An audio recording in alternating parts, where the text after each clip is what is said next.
আরেকজন ব্যক্তি ছিল যে নবী সাল্লাল্লাহু আলাইহি ওয়াসাল্লামকে নিয়ে এই কবিতা, গল্প, নৃত্য, মেয়েদেরকে নাচাতো, এসব তৈরি করতো, মক্কায় ছড়াতো। তার নাম আশনাক বিন শারিক। একটু বৃদ্ধ লোক ছিল, বুদ্ধিজীবী টাইপের আর কি, খুব পণ্ডিত। তো এই কাজ করতে থাকতো। নবী করিম সাল্লাল্লাহু আলাইহি ওয়াসাল্লাম বদদুয়া করেছিলেন, প্লেগ, বসন্ত, গায়ে পচন ধরার মধ্য দিয়ে লোকের মৃত্যু হয়েছে। আরও আছে, বলতে গেলে অনেক সময় চলে যাবে, আপনাদের খুব সময় খুব শর্ট। আমি অন্য টপিকে যেতে যাচ্ছি আর কি। আমি বলতে চাচ্ছি এই আইয়ামে জাহেলিয়াত থেকে এটা চলে আসছে। নবী করিম সাল্লাল্লাহু আলাইহি ওয়াসাল্লামকে জীবিত অবস্থায় এই 23 বছরে মোট 16 বার হত্যা করার চেষ্টা করা হয়েছে। কতবার? এবং তাকে এই 23 বছরের নববী জীবনে প্রায় 15টা গালি খেতে হয়েছে। সাহের, জাদুকর, কাযযাব, মহামিথ্যাবাদী, ফারিকুল জামাত বিভক্তকারী, ঐক্য বিনষ্টকারী, অনেক কথা শুনতে হয়েছে, 15টার মতো। কাবা ঘরে যখন তিনি তাওয়াফ করছেন মক্কা বিজয়ের পর, তখনও তাকে চোরাগোপ্তা হামলা চালিয়ে হত্যা করার চেষ্টা করা হয়েছে। তিনি বসে আছেন, তার সামনে তরবারি নিয়ে গেছে। আল্লাহ ওহীর মাধ্যমে জানিয়ে দিয়েছেন, তিনি বলেছেন, তরবারি কি জন্য এনেছো? আমাকে হত্যা করার জন্য। সাথে সাথে সে মুসলিম হয়েছে। ইহুদিরা ডেকেছে, এই যে বনু নাজির গোত্র, যাদের ঘটনা সূরা হাশরের মধ্যে বর্ণিত আছে। সূরা হাশরের পিছনে দেখবেন বনু নাজিরের ঘটনা আছে। বনু নাজির এরা ডেকেছে নবী সাল্লাল্লাহু আলাইহি ওয়াসাল্লামকে, চুক্তি নিয়ে আমরা কথা বলবো, আমরা শান্তি নিয়ে কথা বলবো, এই জন্য ডেকেছে। নবী করিম সাল্লাল্লাহু আলাইহি ওয়াসাল্লাম আবু বকর ওমর রাদিয়াল্লাহু আনহুকে নিয়ে গিয়েছেন, দেয়ালের পাশে বসেছেন, উপর থেকে পাথর ফেলে হত্যা করার চেষ্টা করা হয়েছে। আল্লাহ পাক জানিয়ে দিয়েছেন, তিনি সেখান থেকে চলে গেছেন। প্রায় 16 বার, আমার ছোট্ট গবেষণা, সিরাতের বইগুলো পড়ে দেখেন, প্রায় 16 বার তাকে হত্যা করার চেষ্টা করা হয়েছে। তাকে জীবিত অবস্থায় প্রায় 15টা গালি খেতে হয়েছে। কিন্তু প্রত্যেকটা বিষয়ের রিফ্লেকশন একই রকম ছিল না। মাক্কি জীবনে নবী সাল্লাল্লাহু আলাইহি ওয়াসাল্লাম প্রচণ্ড সবর এবং ধৈর্যের পরিচয় দিয়েছে। দোয়া করেছেন, বদদোয়া করেছেন, হেদায়েতের দোয়া করেছেন। কিন্তু মাদানী জীবনে যখন নবী করিম সাল্লাল্লাহু আলাইহি ওয়াসাল্লাম যখন একটা স্টেটের প্রধান, রাষ্ট্রপ্রধান, তার কাছে ইকোনমিক পাওয়ার, পলিটিক্যাল পাওয়ার, সামরিক পাওয়ার সব কিছু আছে, একটা সুপার পাওয়ারের মতো, ঠিক তখন তিনি এই অপবাদগুলো সহ্য করেন নাই। একজন ব্যক্তির নাম কাব বিন আশরাফ, নবী করিম সাল্লাল্লাহু আলাইহি ওয়াসাল্লাম সাহাবীদেরকে বলেছেন, ওকে মেরে চলে আসো। সাহাবীগণ এই মিশনটা বাস্তবায়ন করেছেন। পরে আরেকজন ছিলেন সাল্লাম বিল হুকাইক, এ আর এক ইহুদি নেতা। নবীজি একদিন বলেন, আমাকে কষ্ট দিয়েছে, কে আছো আমার মনে শান্তি দিতে পারো? 3 জন সাহাবী চলে গেলেন। খায়বারের দুর্গের মধ্যে ঢুকেই তার কেসাস করা হয়েছে। সবসময় রিফ্লেকশন একই রকম ছিল না। মক্কা বিজয়ের পরে, মক্কা বিজয়ের দিন তিনি সবাইকে ক্ষমা করে দিয়েছেন আমভাবে, শুধু কয়েক শ্রেণীর মানুষ বাদ দিয়ে। যার মধ্যে এক শ্রেণী হচ্ছে যারা নবী করিম সাল্লাল্লাহু আলাইহি ওয়াসাল্লামকে সারা জীবন বিভিন্নভাবে কথা, গান, লেখা, নর্তকী বিভিন্নভাবে তাকে কষ্ট দিত। ইবনু খাতাল নামে একজন ব্যক্তি ছিল, সে কাবা ঘরের গেলাফ ধরে ঝুলেছিল। ওই অবস্থায় আলী রাদিয়াল্লাহু আনহু তাকে হত্যা করেছে। আমি আপনাদেরকে বলছি না যে এটা সলিউশন, আমি এটা বলছি না আপনাদেরকে। আমি আপনাদেরকে বলতে চাচ্ছি, জীবিত অবস্থাতেই নবী সাল্লাল্লাহু আলাইহি ওয়াসাল্লামকে প্রায় 15টা গালি খেতে হয়েছে, তাকে 16 বার হত্যা করার চেষ্টা করা হয়েছে। কিন্তু সবসময় তার রিফ্লেকশন একই রকম ছিল না, প্রতিক্রিয়া একই রকম ছিল না। যখন মাক্কি যুগ, মুসলিমদের অবস্থা দুর্বল, মুসলিমদের হাতে কোনো রকম ক্ষমতা নেই, আলাদা রাষ্ট্র নেই, কোনো ইকোনমিক বেস নাই, আমরা সেখানে অনেকটাই দুর্বল, বেশ দুর্বল। বরং সেখান থেকে হিজরত করে চলে যেতে হয়েছে মদিনায়, তাই নয় কি?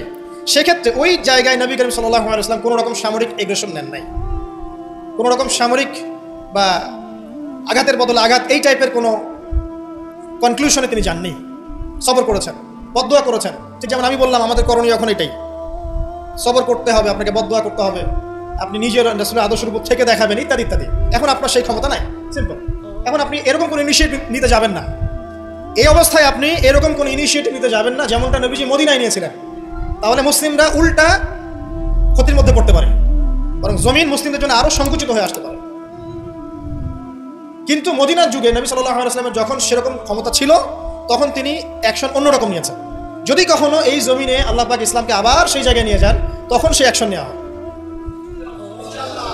চোরের যে হাত কাটে, চুরি করলে হাত কেটে দেওয়া হয়, এটা কি আপনি এই ধরনের কোনো সিচুয়েশনে বাস্তবায়ন করতে পারবেন? পারবেন না, সিম্পল, বিকজ এটা ইসলামিক স্টেট নয়। যদি কোনো জায়গায় আল্লাহ পাক, পৃথিবীর কোনো জায়গায় ভবিষ্যতে কোথাও এরকম কোনো স্টেট কায়েম করেন, আল্লাহ চাইলে করতে পারেন, আল্লাহ চাইলে পারেন। যেটা এখন মোটামুটি বলতে গেলে সারা বিশ্বে কোথাও নাই। যেখানে যেখানে আছে একটু আইওয়াস, এটা আইওয়াসই, আমার কাছে এটা আইওয়াস। কারণ চোরের হাত কেটে যদি আমি ইহুদিদের সাথে বন্ধুত্ব করি, তাহলে এটা কতটুকু ইসলামিক রাষ্ট্র হলো সেটা আল্লাহ ভালো জানে। কথা বুঝতে পারছেন? চোরের হাত কাটলাম ঠিকই, কিন্তু আমি এদিকে আমার ইকোনমিক সেকশনে, সামরিক সেকশনে সব ইহুদি খ্রিস্টানদের সাথে আমি বন্ধুত্ব করে রেখেছি, এটা কতটুকু ইসলামিক স্টেট আল্লাহ ভালো জানে। যাই হোক, ওদেরকে নিয়ে মাথা ব্যথা নাই। বিষয়টা হচ্ছে যদি কখন আল্লাহ পাক এমন কোনো জায়গা দেন মুসলিমদেরকে ভবিষ্যতে, তখন চোরের হাত ঠিকই কাটা হবে, তখন ব্যভিচারের শাস্তি ঠিকই দেওয়া হবে, জেনার জন্য বেত্রাঘাত করা হবে, ইত্যাদি ইত্যাদি। কিন্তু সেটা তো আপনি এখন করতে পারবেন না। তাই এখন কোনো আত্মঘাতী অবস্থায় যাবেন না, এটা সবচেয়ে বড় কথা। আমার আগে সবচেয়ে প্রথম নসিহত, নবী করিম সাল্লাল্লাহু আলাইহি ওয়াসাল্লামকে নিয়ে অনেক কথাবার্তা হচ্ছে, চারপাশে হবে, এমন কোনো আত্মঘাতী পদক্ষেপ নেবেন না যাতে ইসলাম আরও সংকুচিত হয়, মুসলিমদের অবস্থা আরও খারাপ হয়ে যায়। এখন কি করবেন সেটা আমি আগে বলছি। প্রথম কথা হচ্ছে, এখন আপনাকে আমাকে নিজেকে আগে নবী সাল্লাল্লাহু আলাইহি ওয়াসাল্লামের সুন্নতের উপর দাঁড়াতে হবে। আমি প্রতিদিন ক্লিন শেভ করি, আর নবী সাল্লাল্লাহু আলাইহি ওয়াসাল্লামকে কেউ কটূক্তি করেছে, তাকে নিয়ে আমার মাথা ব্যথার শেষ নাই। আগে নিজের গালে দাঁড়িয়ে নিয়ে আসো তুমি। আমি 5 ওয়াক্ত সালাতই আদায় করি না, ইসলামকে নিয়ে কেউ যদি ব্যঙ্গ করে, আমি এমন শোডাউন শুরু করি যাতে মনে হয় আমি একমাত্র পাক্কা মুসলিম, আর কেউ মুসলিমই না। আগে নামাজ পড়েন 5 ওয়াক্ত, নবীর সুন্নাহগুলো নিজের উপর আগে ইমপ্লিমেন্ট করেন, নিজের উপর আগে বাস্তবায়ন করেন। সবার আগে এটা কাজ আমাদের। দ্বিতীয় কাজ কি? নিজের পরিবারের মধ্যে ইসলামের নবী সাল্লাল্লাহু আলাইহি ওয়াসাল্লামের যে সুন্নাহগুলো আছে সেটা বাস্তবায়ন করা। এখানে তো কেউ আপনাকে চাপ প্রয়োগ করছে না। আপনি চাইলে আপনার পরিবারটাকে ইসলামিক পরিবার হিসেবে গড়ে তুলতে পারেন। এটা আপনার প্রথম দায়িত্ব, প্রথম দিকের কাজ। নবীর সুন্নাহর উপর থেকে মানুষকেও সুন্নাহর দিকে ডাকা, এটা কাজ। নবীর আদর্শে নিজে আগে এস্টাবলিশ হয়ে দেখানো যে এটাই নবীর সুন্নাহ। আজকে আমাদেরকে দেখলে অনেক সময় মানুষ বাজে মন্তব্য করে, মুসলিমরা যে মাপে কম দিচ্ছে, মুসলিমরা মজুদ করছে, মুসলিমরা সুদ খাচ্ছে, মুসলিমরা ঘুষ নিচ্ছে, মুসলিমরা দুর্নীতি করছে, মুসলিমদের দিকে আঙ্গুল তুলছে সবাই। এই জিনিসগুলো কি নবীর আদর্শ? আমরা তো নিজেরাই নবী করিম সাল্লাল্লাহু আলাইহি ওয়াসাল্লামের আদর্শের উপর অ্যাপ্রোপ্রিয়েটলি থাকতে পারছি না। তাহলে আমরা কি সত্যিকার অর্থেই আদর্শ উম্মাহ হতে পেরেছি? আমাদের প্রথম কাজ আগে এইটা, আগে নিজের উপর এটা ইমপ্লিমেন্ট করো। দেখবেন এভাবে যখন আমরা প্রত্যেকেই নবীর সুন্নাহ মেনে চলবো, জীবনে, পারিবারিক জীবনে, ইবাদতে, অর্থনীতিতে, সমাজে, চলাফেরায়, মুআমালাতে, দেখবেন ইনশাআল্লাহ তাআলা আস্তে আস্তে আস্তে আস্তে দেখবেন পরিবেশ পরিস্থিতি সব পরিবর্তন হবে। তাই প্রথম নসিহত, অনেকেই কিছু উগ্রপন্থী কমেন্ট করে থাকেন ফেসবুকে, এইটা ওইটা, এগুলোতে যাবেন না প্রিয় ভাইয়েরা। এগুলো আমাদের দিনের জন্য উল্টা ক্ষতি ডেকে আনবে। এবং যারা ইচ্ছাকৃতভাবে মুসলিমদেরকে উস্কায়, তারা চায় যে মুসলিমরা এমন কোনো কাজ করুক যাতে তারা মুসলিমদেরকে ডমিনেট করার কোনো সুযোগ খুঁজে পায়। আত্মঘাতী কোনো পদক্ষেপে যাবেন না, এটা আমার প্রথম নসিহত। এবার আসেন, আমরা কয়েকটা পয়েন্টে দেখাবো নবী সাল্লাল্লাহু আলাইহি ওয়াসাল্লাম আসলে কেমন চরিত্রের মানুষ ছিলেন, কি করেছেন, এবং দিন শেষে তিনি কি পেয়েছেন, আমাদেরকে কি দিয়ে গেছেন, এবং আমাদের বেসিক্যালি তার জীবনী নিয়ে কি কি কাজ করা দরকার। আমি জাস্ট এতটুকু কথা বলে আজকে খুব শেষ করব। আমি একটা পয়েন্টে শুরু করছি। 1 নম্বর দেখেন, নবী করিম সাল্লাল্লাহু আলাইহি ওয়াসাল্লাম যে সমাজে ছিলেন, আইয়ামে জাহিলিয়াত বলি না আমরা, কেন বলি? কারণ সেখানে জাহিলি কাজ হতো। এই তো জাহিলি কাজ মানে অজ্ঞতাপূর্ণ কাজ, মূর্খতাপূর্ণ কাজ। তাহলে জাহেলকে যে জাহিলিয়াতের কাজ করে সেই জাহেল, আলেমকে যে ইলম অনুযায়ী আমল করে সে আলেম। একইভাবে জাহেল সে যে জাহিলিয়াতের কাজ করে। আইয়ামে জাহিলিয়াতে নবী সাল্লাল্লাহু আলাইহি ওয়াসাল্লাম যখন নবী হচ্ছেন বা নবী হওয়ার আগে পরের সময়টা আপনি একটু সিরাত ঘাটাঘাটি করে দেখেন, দেখবেন ওখানে মেইন সমস্যা ছিল শিরক, আল্লাহ পাকের একত্ববাদের সাথে শিরকের মিশ্রণ 1 নম্বর। 2 নম্বর ছিল রিবা, সুদ। সমাজের ইকোনমি পুরো সুদ ভিত্তিক ছিল। 3 নম্বর দেখবেন মাদক, খামার, খালি মাদকের ছড়াছড়ি। 4 নম্বর দেখবেন এই যে নারী জাতির ফিতনা, নারীর অবমাননা, নারীকে মোটেই মূল্যায়ন করা হতো না। তবে এতটুকু বলে নেই, ওই যুগেও নারীদের পোশাকটা শালীন ছিল এই যুগের চাইতে। ওই যুগেও নারীদের পোশাকটা শালীন ছিল এই যুগের চাইতে, কিন্তু ওদেরকে অধিকার দেওয়া হতো না, বৈবাহিক অর্থনৈতিক অধিকার দেওয়া হতো না। জেনা ছিল বেশি, ব্যভিচার ছিল বেশি, জুয়া এগুলো বেশি ছিল, এবং গোত্রীয় হানাহানি, দ্বন্দ্ব সংঘাত বেশি ছিল। এখন আপনি একটু ঠান্ডা মাথা চিন্তা করেন যে এই প্রত্যেকটা প্রবলেমস এখনকার বিশ্বে নাই, ওই জাহিলি যুগের চেয়ে বেশি আছে না কম আছে? এখন তাহলে কোন যুগটাকে আমরা আইয়ামে জাহিলিয়াত বলবো? ওই যুগটাই কি শুধু আইয়ামে জাহিলিয়াত, নাকি আবার জাহিলিয়াত ফিরে এসেছে? প্রতিটা জায়গায় আপনি ঘেটে দেখেন শিরকের ছড়াছড়ি আছে, ইভেন মুসলিমদের মধ্যেও আছে, মুসলিমদের ভিতরেও শিরক আছে। প্রতিটা ডিপার্টমেন্ট ঘাটেন রিবা আর রিবা। সুদ ছাড়া আমরা চলতে পারি না। সুদ খাবো আর বলবো যে নবীকে গালি যারা দিয়েছে ওদেরকে হত্যা করো, এই কথা বলছি আমরা, তাই না? নিজে আবার সুদখোর। তুমি নিজেই তো আল্লাহ এবং তার রাসূলের সাথে যুদ্ধ করছো। আল্লাহ পাক কি বলেছেন? যে ব্যক্তি সুদ ছাড়ছে না সে কার সাথে যুদ্ধ করছে? আল্লাহ এবং তার রাসূলের সাথে যুদ্ধ করছে। তাহলে কোন মুখ নিয়ে আমি কথা বলতে পারি যখন আমি নিজেই রিবা খাই? পরিবর্তনটা কোথায় দরকার ভাই? নিজেদের আগে না? আচ্ছা, এখন দেখেন সারা ওয়ার্ল্ড রিবা কেন্দ্র। আমি এটা নিয়ে এখন ব্যাখ্যা করতে যাচ্ছি না। এরপরে মাদক, আপনারাই ভালো জানেন যে প্রত্যেকটা যুব সমাজের এই যে সেক্টর, স্কুল লেভেলের বাচ্চারা পর্যন্ত এখন ভয়াবহ সব মাদক সেবন করছে। এগুলো নামও শুনিনি আমরা কখনো। মাদকদ্রব্য নিয়ন্ত্রণ অধিদপ্তর তাদের যত কাজ করছে, ক্লান্ত হয়ে যাচ্ছে, তাও মাদক থামাতে পারছে না। প্রশাসনের লোকজন মাদকের পিছনে রেড দিতে দিতে, মিশন চালাতে চালাতে ক্লান্ত হয়ে যাচ্ছে। একটা একটাকে ডিফেন্ড করছে, আরেকটা নতুন মাদক আসছে। দেখবেন এগুলো কি পরিকল্পিত না, একটা যুব সমাজকে ধ্বংস করার জন্য? তো দেখেন ওই জাহিলিয়াত এখন নাই। নারীর যে ফিতনা অবমাননা, এটাকে আগের চেয়ে বেড়েছে না কমেছে? এই সংক্ষিপ্ত সময় আমি ব্যাখ্যা করতে যাচ্ছি না, আপনারা ভালো জানেন বেড়েছে না কমেছে। মেয়েদের পোশাক, এখন মেয়েদের পোশাক আছে না ছেলেদের পোশাক? পোশাক পরেও মেয়েরা নগ্ন থাকছে না? ফ্যামিলিস্ট রেভলিউশনের কারণে মেয়েরা ছেলেদের জায়গা নিয়ে নিয়েছে না? সমাজে জেনা বেড়েছে, পরকীয়া বেড়েছে, ধর্ষণ বেড়েছে। এর বিপক্ষে পশ্চিমারা কোনো সমাধান দিতে পেরেছে? নবী সাল্লাল্লাহু আলাইহি ওয়াসাল্লামের বহু বিবাহ নিয়ে যারা কথা বলে, তাদের দেশে 91% মেয়ে ধর্ষণের, 91% যে রেপ হয়, 100% রেপের মধ্যে 91% মহিলা, এবং যাদের বয়স 20 বছরের কম, 18 বছরের কম, 18 বছরের কম প্রায় 46% সম্ভবত আমি দেখলাম মেয়ে রেপের শিকার হয়েছে। ওই সভ্যতায় যারা আমাদেরকে শিখায় যে ইসলামে বহু বিবাহ কেন নবী সাল্লাল্লাহু আলাইহি ওয়াসাল্লাম এতগুলো বিয়ে করেছেন, তারা শিখায়। বাদ দেন, ওইদিকে আমি যাচ্ছি না। মূল কথা বলছি যে এই জাহিলিয়াতের সমাজটাকে নবী সাল্লাল্লাহু আলাইহি ওয়াসাল্লাম পরিবর্তন করেছিলেন কিনা? কত বছরের মধ্যে? মাত্র 23। আমাকে একটা সমাজবিজ্ঞানী দেখান, একটা রাজনৈতিক নেতা দেখান, একটা অর্থনীতিবিদ দেখান, একটা দার্শনিক দেখান, একজন মহামানব দেখান, একটা লিডার দেখান যে মাত্র 23 বছরের ব্যবধানে, মাত্র 23 বছরের ব্যবধানে পুরো আইয়ামে জাহিলিয়াতকে এমনভাবে পরিবর্তন করেছেন যে মক্কা বিজয়ের পরে না মক্কায় কোনো শিরক আছে, না কোনো সুদ আছে, না কোনো মাদক আছে, না কোনো নারীর হেনস্থা অবমাননা আছে, না বেপর্দা অশ্লীলতা আছে, না জেনা আছে, না ব্যভিচার আছে, না গোত্রীয় হানাহানি বন্ধ আছে। একটা মানুষ দেখেন সারা বিশ্বে। চরিত্র কি নিয়ে গঠিত হয়? শুধু কি বিবাহ কেন্দ্রিক বিষয় নিয়েই চরিত্র গঠিত? মানুষের চরিত্র বলতে আমরা কি বুঝি? তার কথা, তার কাজ, তার আকীদা, তার আচরণ, তার ইবাদত, তার মুআমালা, তার সামাজিক ব্যাপার স্যাপার, তার সিলাতুর রহিম, তার সমাজ জ্ঞান, তার অর্থনীতির জ্ঞান, তার পলিটিক্যাল জ্ঞান, সবকিছু মিলেই তো একটা মানুষের ক্যারেক্টার। যখনই ক্যারেক্টারের প্রশ্ন আসে নবী সাল্লাল্লাহু আলাইহি ওয়াসাল্লামকে নিয়ে সরাসরি চলে যায় বিবাহ, কারণ আর কোনো সেক্টর নাই ক্যারেক্টার নিয়ে আলোচনা করার।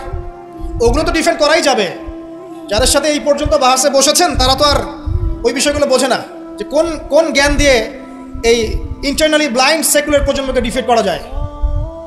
তারা তো ইসলামিক বিষয়গুলো শুধু উপস্থাপন করবে, বাইরের বিষয়গুলো আনতে পারছে না। সো একটা মানুষের চরিত্র কত মহান হলে স্বয়ং আল্লাহ পাক তাকে বলতে পারেন ইন্নাকা লাআলা খুলুকিন আযীম, নিশ্চয় আপনি মহান চরিত্রের অধিকারী। আল্লাহ পাক বলছেন। নবী সাল্লাল্লাহু আলাইহি ওয়াসাল্লামের 23 বছর সময় লেগেছে এগুলো পরিবর্তন করে সম্পূর্ণ আলোকিত একটা ইসলামী সমাজ প্রতিষ্ঠা করতে। একটা পয়েন্ট বললাম, তার চরিত্র আপনি বুঝে নেন, তার ক্যাপাবিলিটি বোঝেন, তার ব্যক্তিত্ব বোঝেন, তার গায়রত বোঝেন, তার শান মর্যাদা বোঝেন। 2 নম্বর দেখেন, 2 নম্বর পয়েন্ট, নবীজি যখন নবী হননি তার আগ থেকেও তিনি চেষ্টা করতেন সমাজ পরিবর্তন করতে, হেল্পফুল ফিজর তৈরি করেছিলেন ইত্যাদি। 40 বছর বয়সে যখন ওহী আসলো, 40 বছর বয়সে যখন ওহী আসলো, কি আসলো? আল কোরআন এবং তার ব্যাখ্যা সুন্নাহ। এই কোরআন এবং সুন্নাহকে কাজে লাগিয়ে, এর শিক্ষা দিয়ে, এর জ্ঞানটাকে প্রচার করে, মানুষের মধ্যে এর জ্ঞানটাকে ইনস্টল করে নবী সাল্লাল্লাহু আলাইহি ওয়াসাল্লাম পুরো সমাজটাকে সংস্কার করলেন। তাহলে যে জ্ঞানতাত্ত্বিক বিপ্লব, আমরা যেটা কথা বলি জ্ঞানতাত্ত্বিক বিপ্লব, জ্ঞানের রেভলিউশন, জ্ঞান নিয়ে কথা বলা, শিক্ষা দেওয়া, শিক্ষার মাধ্যমে অজ্ঞতার অন্ধকার দূর করা, কে সবার আগে করেছে এই 1400 বছর হিস্ট্রিতে? যারা এখন আমাদেরকে সায়েন্টিফিক এবং টেকনোলজিক্যাল জ্ঞানের কথা বলে, ওই পশ্চিমা সভ্যতায়, তারা কতদিন হলো সভ্য হয়েছে? কতশো বছর আগে সেখানে ফরাসি বিপ্লব হয়েছে। কত শতাব্দী হলো সেখানে সায়েন্টিফিক এবং টেকনোলজিক্যাল রেভলিউশনগুলো হয়েছে? 100-200 বছর, সর্বোচ্চ 300 বছর। 1400 বছর আগে নবী সাল্লাল্লাহু আলাইহি ওয়াসাল্লাম ইকরা দিয়ে জ্ঞানের রেভলিউশন করেছে। সাহাবীদেরকে জ্ঞান শিক্ষা দিয়েছেন। কোন জ্ঞান? অভ্রান্ত সত্যের উৎস, ওয়াহির জ্ঞান। ওরা যে জ্ঞান শিখাচ্ছে সেটা কি? বস্তুবাদী জ্ঞান। এখানে পরকাল নাই, এখানে আপনার জিন নাই, মালায়েকা নাই, বেহেশত নাই, জান্নাত নাই, জাহান্নাম নাই, হিসাব নাই, মিজান ফজিলত কিছু নাই, ঈশ্বর নাই, গডলেস এডুকেশন সিস্টেম।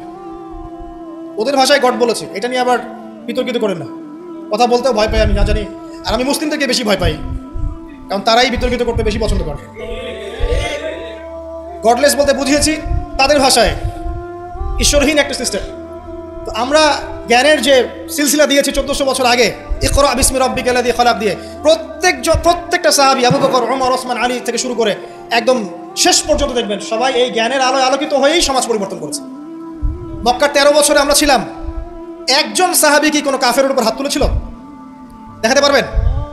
কোনো কাফেরকে একজন সাহাবী হত্যা করেছে বা আঘাত করেছে বা থাপ্পড় দিয়েছে? বরং আপনি দেখবেন শত শত কাফের তারা মুসলিমদেরকে আঘাত করেছে, নির্মম নির্যাতন করেছে। বেলাল রাদিয়াল্লাহু আনহুকে শুয়ে পাথর বিছিয়েছে, চাবুক মেরেছে, গা পুড়িয়ে দিয়েছে, কত কি করেছে।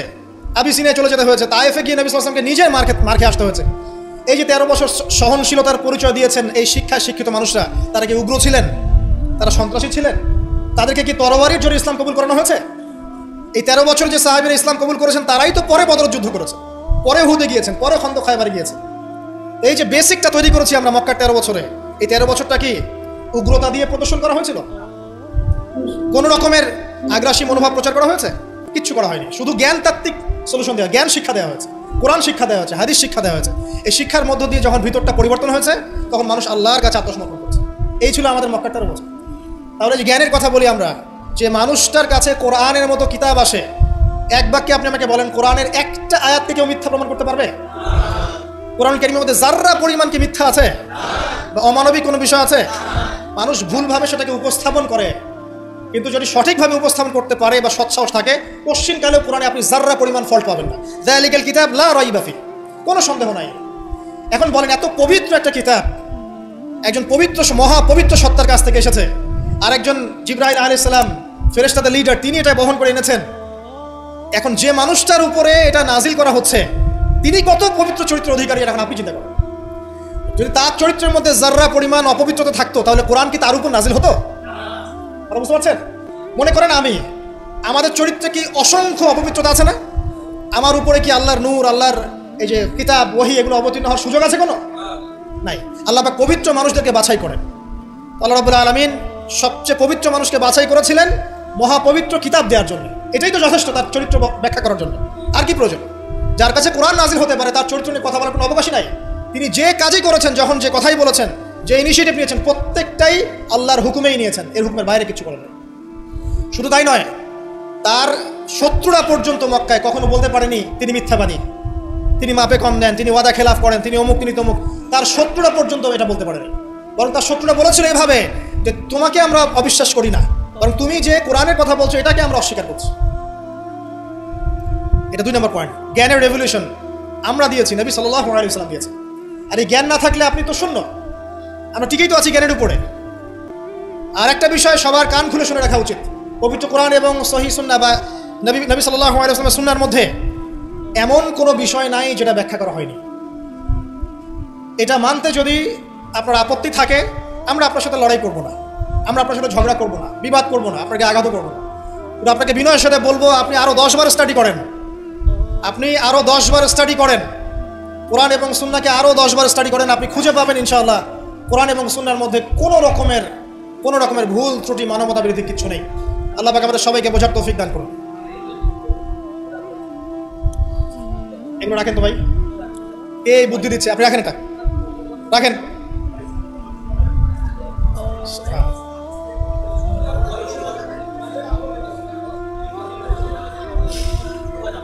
কয়টা পয়েন্ট বলেছি ভাই?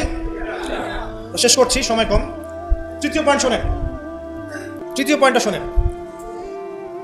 নবী করিম সাল্লাল্লাহু আলাইহি ওয়াসাল্লাম শুধু এমন মানুষ ছিলেন না যিনি শুধু কোরআন শোনার কথাগুলো নিজেই বলে ক্ষান্ত হয়েছেন, নিজের উপর আমল করেন না। এমন মানুষ তিনি ছিলেন না। প্রত্যেকটা আয়াত এবং হাদিস যখন এসেছে তার কাছে, তিনি নিজে আগে সেটার উপর আমল করে দেখিয়েছেন। দেখেন, একজন মানুষ দিন প্রচার করছেন, একজন মানুষ যিনি পরিবার চালানোর জন্য রুজি রোজগারের চেষ্টা করছেন, একজন মানুষ তিনি পিতার দায়িত্ব পালন করছেন, একজন মানুষ তিনি স্বামীর দায়িত্ব পালন করছেন। নবী সাল্লাল্লাহু আলাইহি ওয়াসাল্লামের স্ত্রীরা কি তার প্রতি অসন্তুষ্ট ছিল? একজন মানুষ যিনি আবার যখন মদিনায় গেছেন তখন সেখানকার সামরিক বিষয় ডিল করছেন, পররাষ্ট্রনীতি অ্যাপ্লাই করছেন, রাজা বাদশাদের কাছে ইসলামের দাওয়াত দিচ্ছেন, যখন প্রয়োজন হচ্ছে তখন বদরের মাঠে তিনি অস্ত্র ধরছেন। একজন মানুষ এতগুলো কাজ করছেন, এই ভার্সেটাইল ক্যারেক্টার পাওয়া যাবে একটা মানুষ দেখান মহাবিশ্বে, একটা মানুষকে দেখান যার কাছে এই চরিত্রের সবগুলো দিক আছে, যিনি একজন আদর্শ পিতা, আদর্শ নেতা, আদর্শ অর্থনীতিবিদ, আদর্শ ফিলোসফার, আদর্শ পলিটিশিয়ান, আদর্শ লিডার, কমান্ডার। একটা মানুষ দেখান যার মধ্যে এই সব গুণাবলীর সংমিশ্রণ আছে। তারপরেও কি ব্যাখ্যা করতে হবে যে এই মানুষের চরিত্র আল্লাহ পাক কর্তৃক সার্টিফাইড, এই মানুষ আল্লাহর কর্তৃক মনোনীত একজন বান্দা? আর তো কিছু প্রয়োজন নাই। আবার নিজের উপর আমল দেখেন, এত কিছুর পরেও নিজে রাত জেগে তাহাজ্জুদ পড়ছেন, পা ফুলিয়ে ফেলছেন, সবচেয়ে বেশি জিকির করছেন, সবচেয়ে বেশি তেলাওয়াত করছেন, সবচেয়ে বেশি রোজা রাখছেন, সবচেয়ে বেশি নামাজ পড়ছেন, শুধু কথা বলেই ক্ষান্ত থাকছেন না, নিজেও আমল করছেন এবং সবচেয়ে সেরাটা করছেন। এমন একজন মানুষকে খুঁজে দেখান যে শুধু বড় বড় কথা নিজে বলেই না, বরং আমল করেও দেখায়। বহু অর্থনীতিবিদ আছে দেখবেন অনেক বড় বড় কথা বলবে, নিজে সুদখোর। বহু দেখবেন পলিটিশিয়ান আছে বড় বড় কথা বলবে, নিজে করাপ্টেড, দুর্নীতিবাজ, বহু দেখবেন সোশ্যাল নেতা আছে, অনেক বড় বড় সামাজিক রেভলিউশনের কথা বলে, আপনি দেখবেন এই নবী সাল্লাল্লাহু আলাইহি ওয়াসাল্লামের এই সোনালী সমাজকে সে মূল্যায়ন করছে। বহু দেখবেন ফিলোসফার আছে, দার্শনিক, আমরা এটাতে পড়েছি, দেখবেন দর্শনের বড় বড় বিষয় নিয়ে কথা বলছে, জ্ঞান, আত্মা, ঈশ্বর, মহান সত্তা, পরম সত্তা, জ্ঞানের ডেফিনেশন, বস্তুবাদ, অভিজ্ঞতাবাদ, কত কথা বলছে। দেখবেন শেষে গিয়ে একটা কনক্লুশনে আসতে পারে না। আজ পর্যন্ত জ্ঞান আসলে কি এটার ব্যাখ্যাতে আসতে পারে নাই, একটা কনক্লুশন আসতে পারে নাই। আমরা যেমন বলছি জ্ঞান মানে ওয়াহি, আল্লাহর ওয়াহি হচ্ছে চূড়ান্ত জ্ঞান, সিম্পল, শেষ, ফুল স্টপ। আল্লাহর ওয়াহি হচ্ছে চূড়ান্ত জ্ঞানের উৎস, আল্লাহর ওয়াহি হচ্ছে চূড়ান্ত জ্ঞানের উৎস, ফুল স্টপ। এটা আমাদের কমপ্লিমেন্ট, আমাদের আকীদা, মানহাজ। আর তাদেরকে দেখবেন জ্ঞান মানে বুদ্ধি, জ্ঞান মানে অভিজ্ঞতা, জ্ঞান মানে সমন্বয় ইত্যাদি বলতে বলতে মুখের ফেনা উঠে যাচ্ছে, কোনো কনক্লুশন আসতে পারছে না কেউ।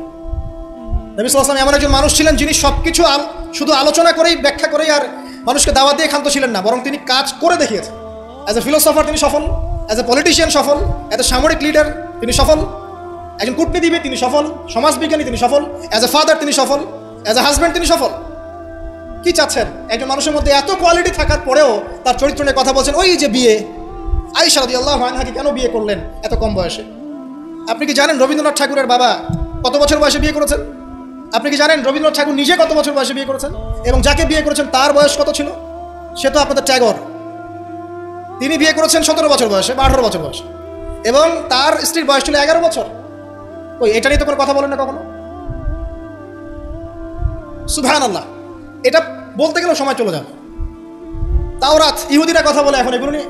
তালমুদ, ওদের একটা কিতাব আছে তালমুদ, ওখানে এমনও লেখা আছে যে 9 বছরের নিচে মেয়েকে বিয়ে করাটা পুণ্যের কাজ। নেন, ইহুদি ওল্ড টেস্টামেন্টেও আছে এটা। মনুসংহতি একটা কিতাব আছে, বই, কিতাব বলা ঠিক হবে না, সেখানে এসেছে মেয়ের যখন বয়সন্ধিকালে আসবে, স্রাব, ঋতুস্রাব হচ্ছে, তাকে বিয়ে দিতে হবে। আমরা রামায়ণ পড়েছি, একটু জিজ্ঞাসা করবেন ওদেরকে বিনয়ের সাথে, আচ্ছা আমাকে কাইন্ডলি বলেন রাম আর সীতার যখন বিয়ে হয়েছে সীতার বয়স কত ছিল? যদি সে অনেস্ট হয়ে থাকে তাকে অ্যান্সার করতে পারে। কত বছর বলেন? কত বছর? 7 বছর। নেন এবার বহু বিবাহ নিয়ে কথা বলছেন, আপনাদের অবতারদের হিস্ট্রি ঘেটে দেখেন কতটা করে বিয়ে করেছে। কি বুঝাতে যাচ্ছেন? মানে একটা মানুষের চরিত্র ব্যাখ্যা করার জন্য একটা অপশন, সেটা হলো মেয়ে, নারী, ওইটা দিয়ে টান দিলেই মানে চরিত্র কালার করা যায়। সবচেয়ে বড় কথা শোনেন, হাদিসটা সহিহ বুখারীতে এসেছে, কিন্তু সবচেয়ে বড় কথা হচ্ছে অনেক স্কলার মুসলিম বিশ্বের, তারা কিন্তু এর সাথে অনেক সময় দ্বিমত পোষণ করেছেন যে সত্যিকার অর্থে আয়েশা রাদিয়াল্লাহু আনহার বয়স তখন 9 ছিল কি না, এটা নিয়ে অনেক কথা আছে, অনেক কথা আছে। আমি শুধু না, অনেকেই কথা বলেছে। হিস্ট্রি ঘেটে দেখেন, অনেক আলেম কথা বলেছেন। কেউ বলেছেন তখন বয়স ছিল 15, কেউ বলেছেন 17, কেউ বলেছেন 18। একজন তো গাণিতিক হিসাব মিলিয়ে দেখিয়েছেন যে বয়স ছিল তখন 18।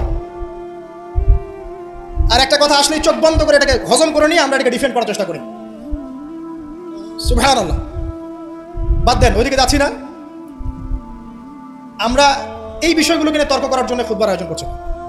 তার চরিত্রের যে মৌলিক বিষয়গুলো, এগুলো সমাজের সামনে উপস্থাপন করাটা মূল উদ্দেশ্য। আমি 3টা পয়েন্ট বলেছি, আরেকটা পয়েন্ট বলছি শোনেন। নবী করিম সাল্লাল্লাহু আলাইহি ওয়াসাল্লাম এই যে 23 বছরের জীবনের কথা বলেছি, প্রথম 3 বছর গোপনে দাওয়াত দিয়েছেন, এরপর প্রকাশ্যে দাওয়াত দিয়েছেন, ধৈর্যশীল ছিলেন, সবর করেছেন, মার খেয়েছেন, নিজের মাতৃভূমি ছেড়ে চলে গেছেন, সেখানে তাকে আল্লাহ পাক ক্ষমতা দিয়েছেন। আমি আপনাকে তার স্যাক্রিফাইসগুলো দেখাচ্ছি, একটু স্যাক্রিফাইসগুলো দেখেন। তিনি কি ভালো ঘরের সন্তান ছিলেন না? তার কি টাকা পয়সার অভাব ছিল? তার স্ত্রী খাদিজা রাদিয়াল্লাহু আনহা, যাকে তিনি 40 বছরের একজন নারীকে তিনি বিয়ে করেছেন, এই জায়গায় কিন্তু তাদের কোনো কথা নাই আছে, যখন তার বয়স মাত্র 25 বছর। কোন 25 বছরের যুবক 40 বছরের নারীকে বিয়ে করতে চাইবেন? এবং তিনি যতদিন জীবিত ছিলেন ততদিন তিনি আরও স্ত্রী গ্রহণ করেন নাই। বাদ দেন, তার কিন্তু টাকা পয়সা, আধিপত্য, প্রতিপত্তি, বংশের এগুলোর গৌরবের অভাব ছিল না। তারপরেও তার স্যাক্রিফাইসগুলো দেখেন। তিনি মার খাচ্ছেন, তার দাঁত শহীদ হচ্ছে, তার রক্ত ঝরছে, তায়েফে তার রক্ত দিয়ে জুতা আটকে গেছে, তাকে গালি খেতে হচ্ছে, তাকে হত্যা চেষ্টা সহ্য করতে হচ্ছে, আত্মীয় স্বজন তাকে ছেড়ে চলে যাচ্ছে, তাকে অর্থনৈতিক বয়কট করা হচ্ছে, গাছের ছাল পাতাকে শিয়ারে আবু তালেবে 3 বছর তিনি সময় কাটাচ্ছেন, নিজের মাতৃভূমি ছেড়ে চলে যেতে হচ্ছে, কষ্ট, যুদ্ধ করতে হচ্ছে, না খেয়ে থাকতে হচ্ছে, খন্দকের যুদ্ধে নিজের এই পেটের মধ্যে পাথর বেঁধে থাকতে হচ্ছে, পরপর 3 দিন তার ঘরে চুলা জ্বলছে না, তার ঘরে খাবার নাই, এই খেজুরের রস খেয়ে তিনি জীবনযাপন করছেন, তার স্ত্রীদের ঘরে খাবার নাই। একজন মুসাফির এসেছে, খাবার চাচ্ছে, তিনি বলছেন দেখো আমার স্ত্রীদের ঘরে খাবার আছে কিনা। প্রত্যেকটা স্ত্রীর ঘর সার্চ করে একটা খাবার পাওয়া গেল। স্যাক্রিফাইস করছেন, ঘুম নাই, বিনিদ্র রজনী যাপন করছেন, এই যে শারীরিক কষ্ট, মানসিক কষ্ট, অর্থনৈতিক কষ্ট, দেশ ত্যাগ করা, এই যে কঠিন সবর সংগ্রাম মুজাহাদা, তার স্বার্থটা কি আমাকে বল? তার কি স্বার্থ? এখানে নবী সাল্লাল্লাহু আলাইহি ওয়াসাল্লামের ব্যক্তি স্বার্থটা কোথায়? তাকে তো আল্লাহ পাক মাকামে মাহমুদ দিয়েছেন, জান্নাতের সর্বোচ্চ মাকাম আল্লাহ পাক তাকে দিয়েছেন। ইন্না আতাইনাকাল কাউসার, তোমাকে আমি কাউসার দিয়েছি, সম্মান দিয়েছে, মর্যাদা দিয়েছে। আলাম ইয়াজিদকা ইয়াতীমান ফাআওয়া ওয়া ওয়াজাদাকা দাল্লান ফাহাদা ওয়া ওয়াজাদাকা আইলান ফাগনা। আছে না সূরা? আলাম নাশরাহ লাকা সাদরাকা ওয়া ওয়াদা'না আনকা ওয়িজরাক আল্লাযী আনকাযা যাহরাক ওয়া রাফা'না লাকা যিকরাক। তার জিকির, তার স্মরণকে সম্মানিত করা হয়েছে। সারা দুনিয়ার মানুষ তার নাম শুনলে সাল্লাল্লাহু আলাইহি ওয়াসাল্লাম পড়ে। প্রত্যেকটা মুসলিম এই উম্মতে মুহাম্মাদের মধ্যে, মুসলিম বা নন মুসলিম, হুয়েভার হি ইজ, তার মৃত্যুর পরে তার চেহারা তাকে দেখানো হবে, বলা হবে এই ব্যক্তিকে যাকে তোমাদের কাছে পাঠানো হয়েছে। তিনি আমাদেরকে ভাই বলে সম্বোধন করছেন। তিনি বলছেন, কাশ আমি আমার ভাইদেরকে দেখতে পেতাম। সাহাবীরা বলছেন, আমরা কি আপনার ভাই নই? তিনি বলছেন, না, তোমাদের পরে যারা আসবে আমাকে না দেখেই বিশ্বাস করবে, এরা আমার ভাই। সব নবীকে দোয়া কবুলের ইখতিয়ার দিয়ে দেওয়া হয়েছে। সব নবী দোয়া দুনিয়ায় করে ফেলেছেন। আমাদের নবীজি এত কষ্ট করার পরেও দুনিয়াতে দোয়া করেন নাই। তিনি পরকালে দোয়াটা জমা রেখেছেন, সেটা শাফাআত, আমাদের সবার জন্য শাফাআত করবেন তিনি। ইনশাআল্লাহ এই শাফাআতের সমস্ত কবিরা গুনাহগার ব্যক্তি জান্নাতে যাবে। আমাকে বলেন, সব নবী যখন ইয়া নাফসি করবে, স্বয়ং নবীরা পর্যন্ত, এই নবীর মধ্যে আদম আছেন, নূহ আছেন, মুসা ঈসার মতো নবী আছেন আলাইহিস সালাম, ইব্রাহিম আলাইহিস সালামও আছেন, আবুল আম্বিয়া ওয়াল মুরসালিন, তখন তিনি বলবেন ইয়া উম্মতি ইয়া উম্মতি। এখন আমাকে বলেন তার স্বার্থ কোথায়? তিনি যে এত হিউজ একটা স্ট্রাগল করলেন সারাটা জীবন ধরে। আমি আপনাকে তার স্ট্রাগলের সর্বশেষ নমুনাটা বলছি। একদম মৃত্যু সজ্জায় যখন তার মৌতের যন্ত্রণা উঠেছে, তিনি বলছেন মৃত্যুর যন্ত্রণা প্রচণ্ড, তিনি এই কথা বলছেন আর চেহারাটা মুছছেন পানি দিয়ে। তখন ফাতিমা রাদিয়াল্লাহু আনহা এসে বলছেন, আমার বাবার কষ্ট, আমার বাবার কষ্ট। আর ফাতিমা রাদিয়াল্লাহু আনহাকে তিনি কানে কানে একটা কথা বললেন। ফাতিমা রাদিয়াল্লাহু আনহা হাসতে শুরু করলেন। তখন আয়েশা রাদিয়াল্লাহু আনহা পরে জিজ্ঞাসা করেছিলেন যে কি বলেছে তোমাকে তোমার বাবা? তিনি বলেছিলেন যে আমাকে আমার বাবা বলেছে যে এই যন্ত্রণায় তার ইন্তেকাল হবে। তখন আমি কাঁদতে শুরু করলাম। তারপরে আমাকে তিনি বললেন, আমার পরিবারের মধ্যে তুমি সবার আগে আমার সাথে দেখা করবে জান্নাতে। তখন আমি হাসতে শুরু করলাম। এই জায়গায় একটা ঘটনা ছিল, সেটা হলো যখন তিনি প্রচণ্ড কষ্ট করছেন মৃত্যুর যন্ত্রণায়, ফাতিমা রাদিয়াল্লাহু আনহা তিনি বলছেন আমার বাবার কষ্ট। নবী সাল্লাল্লাহু আলাইহি ওয়াসাল্লাম বলছেন, শোনো ফাতিমা, লিসেন, এই স্টেটমেন্টটা খুব ভালো করে শোনেন এবং মন থেকে উপলব্ধি করার চেষ্টা করেন। তিনি বলেছেন, হে ফাতিমা, আজকের পর থেকে তোমার বাবার কোনো কষ্ট থাকবে না। আমার কথা বুঝতে পারছেন না? আজকের পর থেকে তোমার বাবার কোনো কষ্ট থাকবে না, মানে আজকে তিনি জান্নাতুল ফিরদাউসে চলে যাবেন। এই যে 23 বছর তিনি ছিলেন নবী হিসেবে, প্রতিটা দিন রাত তাকে দিনের জন্য কষ্ট করতে হয়েছে। শারীরিক কষ্ট, মানসিক কষ্ট, খাদ্যের কষ্ট, বাসস্থান। আচ্ছা, আমরা তো অনেক কথা বলি অনেক নেতাদেরকে নিয়ে, অনেক দার্শনিক, বিজ্ঞানী, সমাজবিজ্ঞানী, ফিলোসফার, বুদ্ধিজীবী ইত্যাদি। আমাদের যা আছে আমরা একটু মিলাই। নবী সাল্লাল্লাহু আলাইহি ওয়াসাল্লামের কি ছিল? এই মহান নেতা যিনি সারা জীবন কষ্ট করলেন, শেষে ফাতিমা রাদিয়াল্লাহু আনহাকে বলছেন আজকের পর কোনো কষ্ট থাকবে না, আজকেই শেষ, সব কষ্ট আজকেই শেষ হয়ে যাবে। এই ব্যক্তির কি বাড়ি ছিল ডুপ্লেক্স? এই ব্যক্তির কতটুকু জমি ছিল? এই ব্যক্তি কতটুকু খাবার খেয়েছে প্রত্যেক দিন? এই ব্যক্তির কয়টা আলিশান জামা ছিল আমার মতো আপনার মতো? এই ব্যক্তির কত ব্যাংক ব্যালেন্স ছিল? এই ব্যক্তির কি ছিল দুনিয়াতে? দুনিয়ার জীবন চলার জন্য তার ঘরে কি ছিল? আসলে আমাদের প্রত্যেকের ঘরে যা আছে নবী সাল্লাল্লাহু আলাইহি ওয়াসাল্লামের চেয়ে বেশি সম্পত্তি আছে।